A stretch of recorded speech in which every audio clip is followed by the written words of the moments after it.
Hello and hello. Thank you so much for joining me today. How you doing? This video right here that I'm going to react to has 6.5 million views. So I really have been excited to watch it. I've been waiting because I don't like to react to stuff that's less than a year old. Well, this is now a year old. Why did so many German officers have scars? Mensur. I did learn a little bit about mensur in something a while ago. The German fraternities video. But I'm very interested in the connection to German Nazi officers. That's pretty crazy. Johnny Johnson. Check him out. Link down below. Let's go.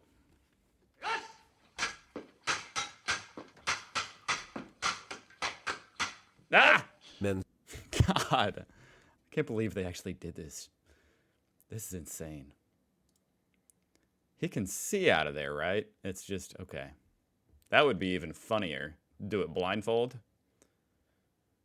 Oh my God.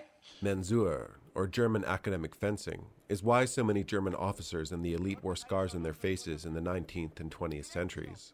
These scars were badges of honor and worn with pride, though not always on the face of honorable men. I guess it's, well, I was going to say, I guess it's always on the left side. I mean, that makes sense because it's mostly right-handed people. I guess if a left-handed dude gets you, you get one of the rare right-handed scars. Or right-side scars, I guess. That's crazy. Okay. With pride, though not always on the face of honorable men. They were the mark of having belonged to a mensur organization, usually reserved for the upper class, and or those with a university education, where a student could join a mensur fraternity or corporation. Oh, that's sort of bizarre, huh?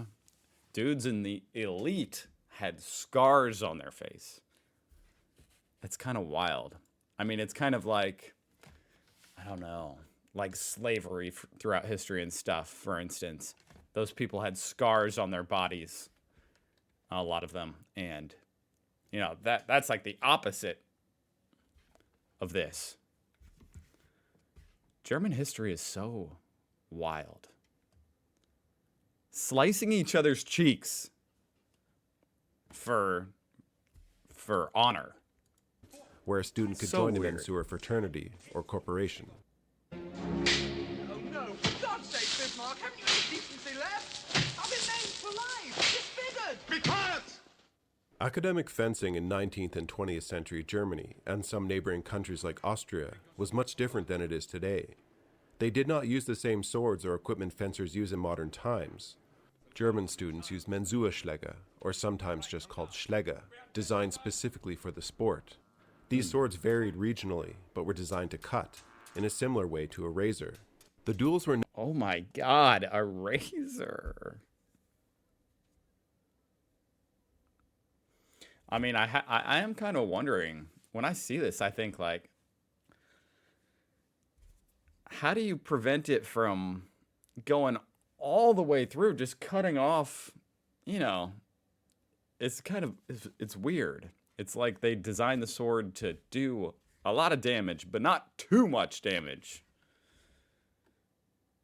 I'm sure some dudes lost an ear and stuff, though. Obviously, that's crazy. Known as mensuren and somewhat ritualized.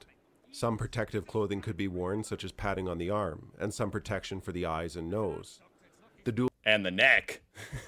That is pretty, you know, that's pretty smart. Definitely put something around your neck if you're going to be doing something insane like this. Actually, just don't do this. I don't know what I'm talking about.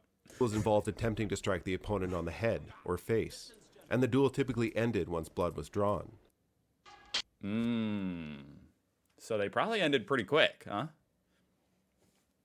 I mean, a duel probably only lasted 10 seconds.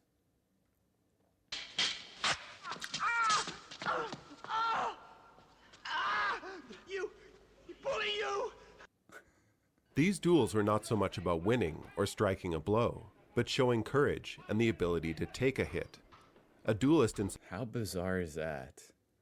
So if you didn't like your opponent, think about this. You don't like your opponent.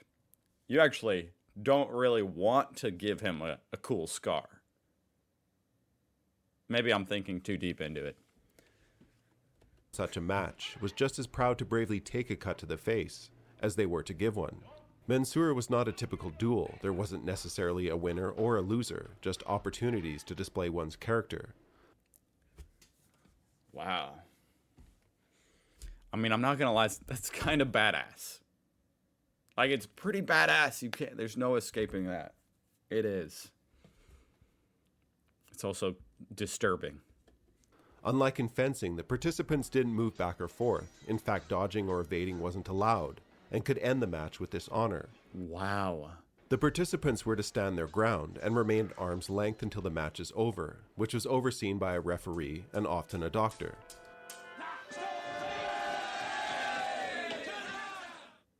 These Wow, man. scars, called a smite or Schmiss in German, were so valued some even felt they elevated a man enough to show they were good husband material. What? What? Good husband material? I guess it does mean, he'd be willing to get in the line of fire for you. He'd be willing to take a strike, like from a bear claw, for you.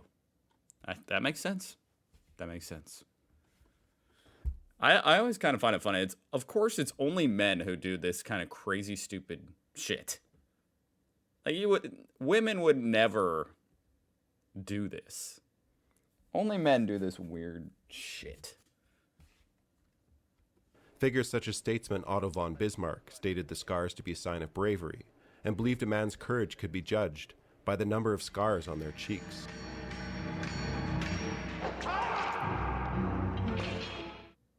Universities were where the sport was refined. In the 16th century, students were allowed to carry swords to and from school in some German provinces to protect themselves. I'm surprised, like, in poor communities, they didn't kind of put on their own duels just to get the scars, just to, as a way of elevating themselves. Does that make sense? Because it's not like they said a doctor would be in attendance. It's like, okay, in the poor communities, maybe they don't have that. It's not as, well regulated. But I'm still kind of surprised they wouldn't do it. If it really gave you that much clout. In some German provinces to protect themselves. Naturally, this led to many duels. This could and did lead to fatalities. Regulated duels in the 17th century were introduced to help reduce these fatalities. Refereed duels became safer and popular, and duels slowly evolved into a sport. This sport further exploded in popularity during peacetime in the late 19th and early 20th centuries, with military officers looking to prove themselves. Pish to you. Dueling was outlawed by the Nazi Party in the 1930s.